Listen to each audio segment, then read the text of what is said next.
There's a reason why 90s sports merch still hits. It's loud, it's unapologetic, and somehow, it still feels modern. In this video, I want to break down why vintage sports merch, especially from the 90s, keeps coming back.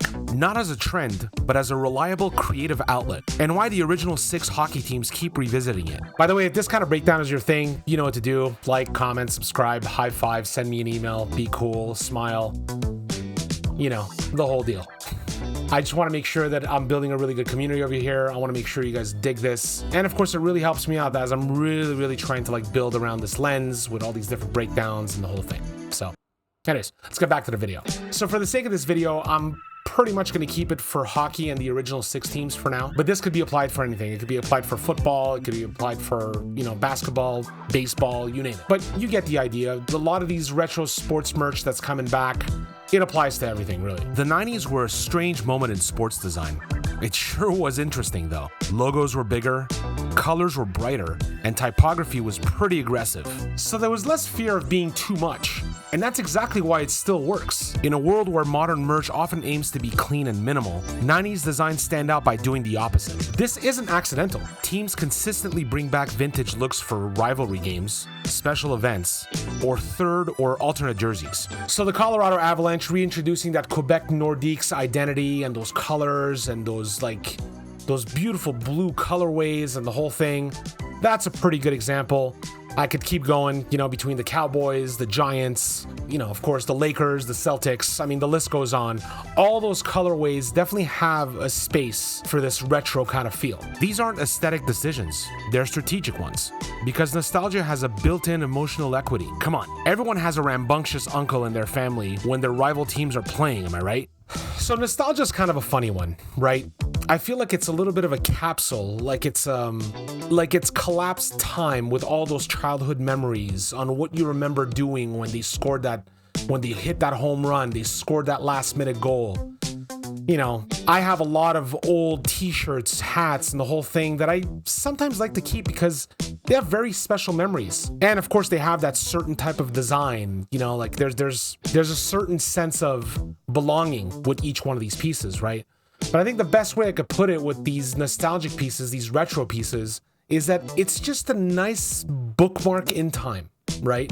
And I think that's why they want to bring these back, just to reignite those memories again. Keeping it a little old, but modern. Just so that people go, oh, you know what? This looks really cool. I used to have a shirt that was like this, but it's totally ripped up to shreds, or I remember wearing it, but somebody stole it.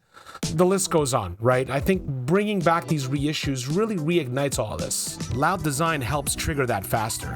Bold colors, oversized marks, and playful geometry. It just bypasses logic and goes straight to feeling. So that's why I approach my vintage hockey gear merch concepts, not to copy the 90s, but it's just to, you know, translate the energy just a little bit. This is why I wanted to switch things up and lean into nostalgia by reimagining the NHL's original 6. With centennial seasons currently happening, I explored retro modern concepts for the teams that built the league, such as Boston, Chicago, Detroit, Montreal, New York, and Toronto. Each design pulls from iconic colors, logos, and that starter era energy, if you know, you know, then refines it with cleaner typography and a modern edge. The goal isn't to rewrite history, but to remix it, honoring each team's identity while imagining how these classics could live in today's merch. I don't know. I feel there's confidence in these designs. That same confidence is what makes modern throwbacks work when they're done right. Here's the key thing though. 90s merch doesn't work because it's old.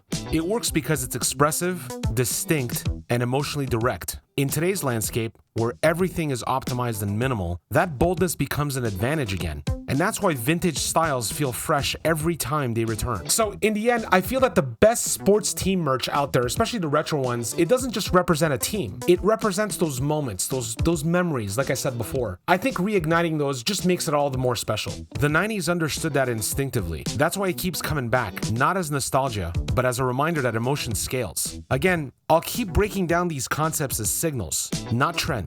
Because when something keeps working across decades or generations, it's usually worth paying attention to. So thanks so much for watching, guys. I really appreciate you guys a lot. I really enjoy putting these videos together, getting into this fan psychology of everything, visual systems, presentation, market, the whole nine, right? I have a lot of things, I have a lot of ideas in my head that I'd love to present, kind kind of say stories with, and, you know, build a community. If you guys dig this kind of stuff, you know what to do. I like to call it the holy trinity of YouTube.